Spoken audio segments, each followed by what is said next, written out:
오늘 아침에도 풍성한 은혜와 또 주님께서 주시는 승리하는 힘으로 충만하시기를 바랍니다. 북유럽에 가면 북풍이 바이킹을 만든다라는 속담이 있다고 합니다. 북유럽은 기후가 거칠고 또 땅이 척박해서 사람들이 살아가기 위해서는 바다로 나가야 했습니다. 그런데 바다로 나가보니 그곳에는 강한 북풍이 있었습니다. 하지만 이 바이킹족은 굴하지 않고 강한 북풍에도 항해할 수 있는 법을 배워 나갔습니다. 그렇게 배운 뛰어난 항해술을 통해서 유럽의 바다를 주름잡게 되었습니다. 그래서 생겨난 바이킹의 후예들은 유럽의 찬란한 문화를 꽃피우게 하는데 일조를 했고, 그리고 나아가서는 신대륙을 발견하는 용기와 또 기백 그리고 항해술을 전파해 주었습니다. 우리의 삶에서 뜻하지 않게 생기는 고통들은 우리에게 낯설고 척박하고 또 어려운 시간들을 가져다 주지만 그것이 때로는 예상치 못한 축복임을 발견하는 때도 있습니다. 태풍도 그렇습니다. 태풍은 북태평양 남서부에서 발생해서 아시아 동부로 불어옵니다. 태풍은 우리를 긴장하게 만듭니다. 큰 비구름을 동반하기 때문이죠. 하지만 태풍이 오지 않으면 그 해에 바다의 농사를 망치게 된다고 합니다. 태풍이 큰 물결을 일으켜서 바닷속까지 산소를 공급해서 바다에 풍년이 오게 만들어주기 때문입니다. 욥기서에 보면은 하나님께서 바람의 무게를 정하신다라고 쓰여 있습니다. 세상의 큰 바람 뒤에는 하나님의 계획하심과 섭리하심이 있고 좋으신 그 성품처럼 그 속에는 하나님의 은총이 또한 숨어 있습니다. 성경에서 요셉은 부유한 족장 야곱의 아들이었습니다. 거의 막내이고 다 늙어서 낳은 아들이었기에 아버지는 다른 아들들보다 요셉을 더 사랑했습니다. 또 하나님께서는 요셉에게 꿈을 주셨습니다. 형제들의 집단이 서서 자기의 집단에 절을 하고 또 해와 달과 11별들이 요셉에게 절을 하는 그런 꿈을 주셨습니다. 그 꿈은 사실은 하나님께서 요셉에게 보여주신 계시이고 또 비전이었습니다. 요셉은 그렇게 어렸을 때부터 사람과 또 하나님께 특별한 사랑을 받는 그런 아이였습니다. 그래서 그의 앞길도 보장이 되어 있는 것만 같아 보였습니다. 그런데 한 가지 문제가 있었던 것은 요셉의 형들이 그를 심각할 정도로 시기하고 미워했던 것입니다. 그의 요셉의 형들은 어느 날 광야에서 요셉을 이집트로 가는 상인들에게 노예로 팔아버렸습니다. 이집트로 팔려간 요셉은 바로의 친위 대장의 집에서 일하는 노예가 되었습니다. 그는 하루아침에 부잣집 아들에서 외국인 노예 신세로 전락하게 되었습니다. 그런데 또 문제가 생겼는데 그 집 장군의 아내가 요셉을 유혹을 하더니 요셉이 거절하자 요셉이 자신을 욕보이려 했다고 성폭행범으로 몰아세웠습니다. 그래서 요셉은 감옥에 갇히게 되었습니다. 외국인의 노예였다가 이제는 성폭행범이 되고 또한 감옥에 갇히는 죄수가 되었습니다. 그렇게 감옥에서 지낼 때에 어느 날은 감옥에 있던 두 죄수가 꿈을 꾸었습니다. 하나님께서 주신 계시였습니다. 요셉은 그 꿈 이야기를 듣고 하나님께서 알려주신 해석을 들려주었습니다. 그런데 정말 그 요셉의 해석대로 일이 이루어졌습니다. 두 사람 중에 한 사람은 사형을 당했고 또 한 사람은 복직이 되어서 예전처럼 바로 앞에서 포도주를 올리는 그런 신하가 되었습니다. 그래서 요셉은 그 사람에게 바로를 만나게 되면 자신의 억울한 사정을 말씀드려서 사면시켜 달라고 요구를 했지만 그 신하는 요셉의 부탁을 잊어버렸습니다. 결국 요셉은 자신이 도움을 준 사람에게 잊혀짐을 당하게 되었습니다. 요셉이 처음 애굽에 팔려간 때는 창세기 37장 2절 말씀을 미루어 보면 17살에서 18살로 추측해 볼 수가 있습니다. 지금으로 치면 고등학생입니다. 그리고 감옥에서 죄수들의 꿈을 해석해 주었을 때는 28살이었습니다. 요셉은 그렇게 거의 10년의 생활을 정말 꽃다운 나이에 지금으로 치면 고등학교, 대학교 생활을 하고 또 연애도 하고 취직도 하는 그런 시기에 그는 10년간 노예 생활하고 또 감옥살이를 지냈습니다. 우리의 삶에도 만약 이런 상황이 찾아오면 어떤 마음이 들까요? 10년 동안 감옥에 갇혔다거나 혹은 북한에 억류당했다거나 말입니다. 하지만 상황은 다를 수 있겠지만 우리의 삶에서도 요셉처럼 노예 생활 같이 힘들고 또 감옥 생활 같이 답답하게 느껴지는 상황이 있을 수가 있습니다. 혹은 더 심할 수도 있을 것입니다.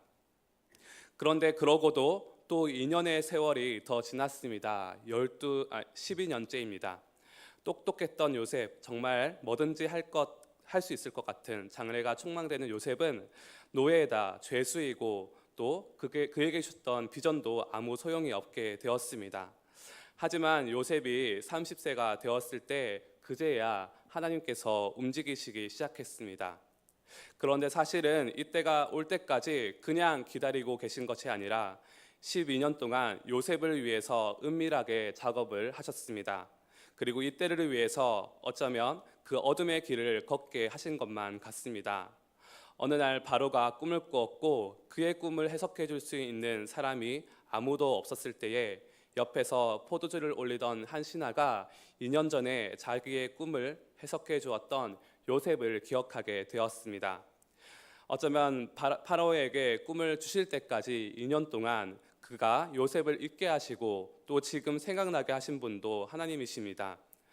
바로는 꿈을 해석해 줄 수 있는 요셉을 데려오라고 명령을 내렸습니다. 사람들이 곧바로 가서 감옥에서 끄집어내었고 바로 앞으로 갔습니다. 그리고 바로의 꿈을 요셉이 해석해 주었고 또 지혜로운 해결 방안까지 제시했습니다. 그랬더니 바로는 요셉을 이집트에서 바로 다음으로 가는 2인자로 삼았습니다.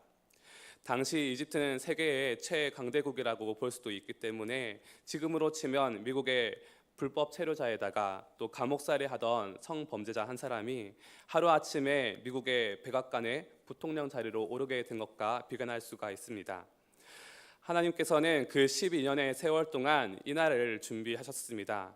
요셉을 통해서 이집트뿐 아니라 그 주변의 여러 나라들과 또한 하나님의 백성, 이스라엘 백성들을 구원하시는 일들을 위해서 그 기간을 허락하셨습니다.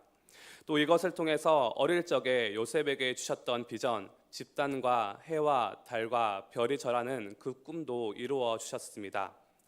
겉으로 보기에는 말이 안 되는 상황이었지만 부유한 어린 시절을 보냈던 요셉에게 또 12년 동안 인생이 이상하게 또 흘러가는 그런 여정을 거치게 되어서 이런 일들을 왜 주셨는지 또 이런 멍해를 왜 매게 하시는지 이해할 수 없었지만 하지만 하나님께서는 신실하고 은혜로운 분이셔서 그 시간을 통해서 하나님의 일을 요셉의 삶에 성취해 주셨던 것입니다. 오늘 말씀 25절입니다. 기다리는 자들에게나 구하는 영혼들에게 여호와는 선하시도다. 하나님께서는 선하십니다. 우리가 이해하지는 못하는 순간에도 또 왜 나를 괴롭게 하시는지 알지 못할 때에도 그분은 기다리고 구하는 자들에게 여전히 선하십니다. 그리고 26절부터 고난을 당한 자들에게 이같이 하라고 말씀하고 계십니다. 사람이 여호와의 구원을 바라고 잠잠히 기다림이 좋도다. 사람은 젊었을 때에 멍에를 매는 것이 좋으니 혼자 앉아서 잠잠할 것은 주께서 그것을 그에게 메우셨음이로다. 먼저 하나님의 구원을 바라라고 말씀하십니다. 사람의 구원도 자신의 힘으로 이루는 구원도 소용이 없고 하나님의 구원이 진정한 자유와 기쁨을 우리에게 줍니다. 그래서 잠잠히 기다리라 말씀하십니다.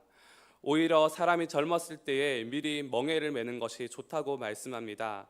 요셉은 아주 젊었을 때부터 18살 때부터 하나님이 주신 멍에를 메었습니다. 그는 노예로 팔려가도 그곳에서 잠잠했습니다. 감옥에서 잠잠히 일했습니다. 어떻게 그런 상황에서도 잠잠할 수 있느냐 하니 28절에서처럼 혼자 앉아서 잠잠할 것은 주께서 그것을 그에게 메우셨기 때문이라고 말합니다. 바람의 무게를 정하시고 모든 상황을 주관하시는 분이 하나님이시기 때문에 하나님이 그렇게 허락하셨기 때문에 하나님 앞에서 잠잠히 구원을 기다렸습니다. 29절에서 그대의 입을 땅의 티끌에 댈지어다 혹시 소망이 있을지로다 자기를 치는 자에게 뺨을 돌려대어 치욕으로 배불릴지어다. 그래서 29절에서 이렇게 하라고 말씀하십니다. 입을 땅의 티끌에 댈지어다. 입을 땅의 티끌에 대려면 머리를 숙여야 합니다. 하나님 앞에서 우리 자신을 땅 아래까지 낮추고 이 상황 앞에서 겸손하라 말씀하십니다. 그리고 혹시 뺨을 치는 자가 있으면 치욕으로 배불리라고 합니다. 요셉이 그렇게 했습니다. 형들에게 의해서 팔려가고 억울하게 누명 쓰고 감옥으로 갔습니다. 도와준 사람에게도 버림을 당했지만 치욕으로 그렇게 마음을 배부르게 했습니다. 반항심을 가지고 죄지으며 마음대로 살 법도 했는데 요셉은 그 상황 속에서 하나님을 원망하지 않고 오히려 경외하면서 내가 어찌 하나님 앞에서 득죄하리요 하며 자신을 절제하는 삶을 살았습니다. 예수님께서도 그렇게 하셨습니다.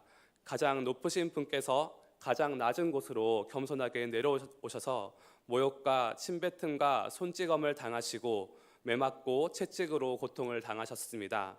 하지만 털 깎는 자 앞에서 있는 그 어린 양처럼 잠잠하셨습니다. 이렇게 할 수 있는 이유를 31절, 32절에서 또 이렇게 말씀하십니다.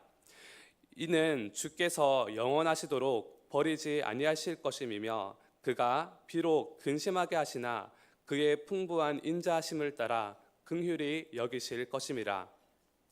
만약 이 멍에가 흑암의 세월이 끝없이 계속될까 걱정하기도 합니다. 하지만 하나님께서는 영원히 버려두지 않으시고 구원하신다 말씀하십니다. 하나님께서는 살아계시고 때로 우리에게 힘든 멍에를 메우실 때도 있지만 그의 인자와 사랑하심과 긍휼하심을 베푸셔서 우리를 구원해 주십니다. 우리도 때로 이해하지 못할 상황에 처할 때에 또 앞으로 걸어갈 일이 깜깜하고 인도해 주신다고는 말씀하시는데 어느 구석이 인도해 주시는 것인지 전혀 모르겠다 싶을 때에도 하나님께서는 여전히 우리의 모든 삶에 개입하시고 인자하심과 긍휼로 우리를 인도하고 계십니다. 그때 우리가 해야 할 것은 잠잠하게 앉아서 겸손하게 땅의 티끌에 입을 대고 또 회개하며 하나님의 구원을 바라고 구하는 것입니다. 그리고 혹시 원수가 우리의 뺨을 치거든 치욕으로 우리를 배부르게 하는 것입니다. 이것이 언제 끝이 날까, 끝이 있을까 할 때에도 요셉이 12년의 세월을 보낼 때에 하나님께서는 구원을 허락해 주셨습니다. 남아공의 고 넬슨 만델라 전 대통령은 종신형을 선고받아서 27년을 감옥에서 지냈습니다. 그중에 18년 동안은 그 감옥에서 매일 있는 고문과 또 매질과 40도가 넘는 사막에서의 강제 노동을 당해야 했습니다. 그럼에도 그 모든 기간이 지난 후에는 남아공의 흑인 차별 정책을 없애고 또 남아공에서 최초의 흑인 대통령으로 오르게 되었습니다. 그리고 그렇게 차별로 고통을 당했음에도 불구하고 과거에 잔인하게 흑인들의 인권을 짓밟았던 백인들이 자신의 죄를 솔직하게 고백하고 그 회개 용서를 구하면 사면을 시켜주는 그런 과거사 청산 기구를 만들어서 이 남아공 땅에 용서와 화해 그리고 치유의 물결을 만들었습니다. 그는 훗날 오프라 윈프리와의 인터뷰에서 어떻게 감옥 생활을 하면서 복수심이 아닌 용서의 마음을 가질 수 있었는가라는 그런 질문에 이렇게 대답을 했다고 합니다. 만약 내가 감옥에 있지 않았다면 인생의 가장 어려운 과제, 즉 스스로를 변화시키는 일을 달성하지 못했을 것입니다. 감옥에 앉아서 생각할 기회는 바깥 세상에서 가질 수 없는 기회였습니다. 라고 대답했다고 합니다. 그는 어쩌면 감옥에 혼자 앉아서 잠잠히 기다리고 자신의 허물을 보면서 땅의 티끌에 입술을 대었던 사람이었던 것입니다. 하나님께서는 우리를 영원한 버려둠에 놓아두시지 않으십니다. 이 시간에도 하나님의 구원을 바라며 잠잠히 앉아 하나님의 구원을 바라는 귀한 새벽의 시간 되시기를 바랍니다. 함께 기도하겠습니다. 하나님 아버지 감사합니다. 우리에게 날마다 말씀으로 허락하시고 때로는 우리가 이해하지 못할 상황에 처할 때에도 우리를 날마다 돌보시며 인도하시고 우리를 구원하시는 하나님을 찬양합니다. 이 시간 새벽에 우리가 주님 앞에 잠잠히 앉아 주님의 구원하심을 바라면서 하나님께 앞에 겸손하게 나아갈 수 있도록 그 가운데 주께서 주시는 평안과 또 사랑과 또 긍휼함으로 체험받는 귀한 시간 될 수 있도록 은혜를 베풀어 주시옵소서. 이 모든 것 예수님의 이름으로 기도합니다. 아멘.